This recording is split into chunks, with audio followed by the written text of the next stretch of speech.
દુખિયાની મેલડીના સાનિધ્યમાં માતાજીના ઉપાસકની શ્રદ્ધાંજલિ નિમિત્તે ભવ્ય સંતવાણી ડાયરાનું વરેલી ખાતે આયોજન કરવામાં આવ્યું. સુરત જિલ્લાના પલસાણા તાલુકાના વરેલી ગામ ખાતે આવેલ દુખિયાની મેલડીમાંના પરમ ઉપાસક સ્વર્ગસ્થ ઝવેરભાઈ ગગજીભાઈ પરમાર તારીખ 20/12/2025ને શનિવારના રોજ દેવલોક પામ્યા છે.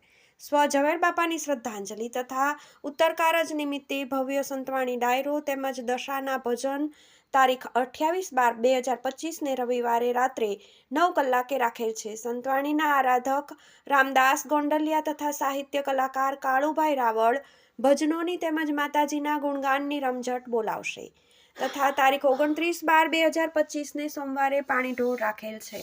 દુખિયાની મેલડીમાંના સાનિધ્યમાં ગામ વરેલી, તાલુકો પલસાણા, જિલ્લો સુરત. તો આ ધાર્મિક કાર્યક્રમમાં પધારવા જાહેર જનતાને આમંત્રણ પાઠવવામાં આવ્યું છે. દુખિયાની મા મેલડીની અસીમ કૃપાથી ભવ્ય સંતવાણી ડાયરાના આ આયોજનનો લાભ લેવા અપીલ કરવામાં આવી છે.